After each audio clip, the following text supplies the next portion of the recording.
Severe tropical storm Kristine may have exited the country stage left, but we may not have seen the last of it yet, as weather forecasters warn of a potential turnabout. Still, the president ordered a comprehensive and sustained provision of relief aid and rescue efforts, and to spare no government asset to include those for exclusive presidential use in doing so. PTV's Kenneth Paciente tells us more. President Ferdinand R. Marcos Jr. assured aid will be provided to communities affected by severe tropical storm Kristine. The president has ordered the mobilization of AFP personnel and resources for relief operations, including the PNP, BFP, and PCG. This to expedite government action in providing aid to those affected by the storm. The president also ordered the deployment of air assets, watercraft, including the presidential helicopters, and other equipment to focus on rescue operations and rehabilitation. The president also wants an uninterrupted flow of assistance to those in need. Therefore, the president has directed cabinet secretaries of various government agencies to assist in the relief and rehabilitation process. The DBM has been instructed to release without delay the necessary funds for the required resources. The president immediately ordered the DSWD to reach the communities to distribute relief goods, and once the weather improves, the president expects the agency to quickly provide financial aid to those affected. The Department of Agriculture was also tasked to release payments for crop insurance to affected farmers, while the DPWH is instructed to speed up road clearing operations and repair damaged roads and bridges. Meanwhile, the president expressed sympathy to those affected by the storm and recognized the resiliency of local governments in responding to calamities, noting the readiness, urgency, and dispatch in relief response to the Bicol region. In any case, I'm able to say that a C-130 left Manila at 6:49 today, and with the following assets: the satellite communication, gensets for the satellite communication, water filtration units, and other personnel.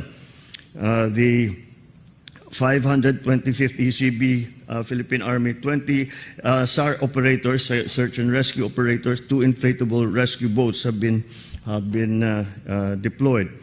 14 rescue boats with automotors have also been deployed. The C-130 that left at 6:49 has arrived at Bicol International Airport on 7:49.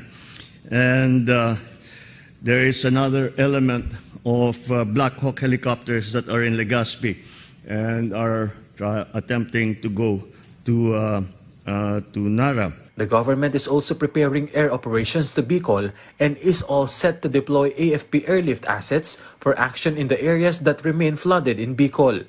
So, in Kamsur right now, as of about 1 hour ago, of the 36 towns, 9 towns are still fully submerged. Around 6 towns are partially submerged.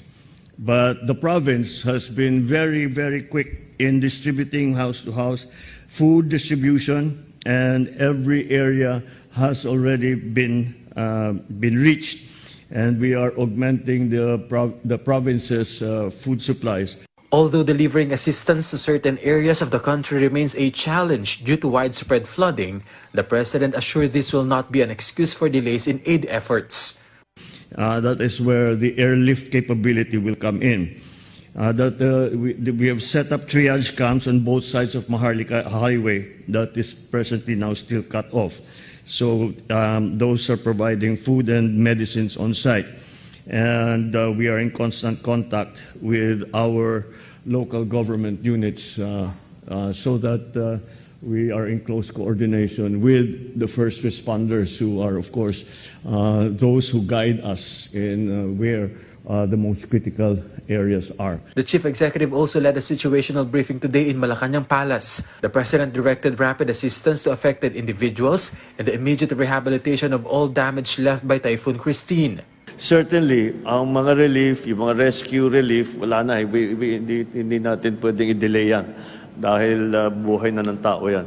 So, we just have to keep going. He also encouraged the relevant government agencies not to pause or even pause in providing assistance. We just have to keep monitoring the situation and make sure always the rescue and relief are that cannot stop. It doesn't matter if there's another storm coming. We cannot stop.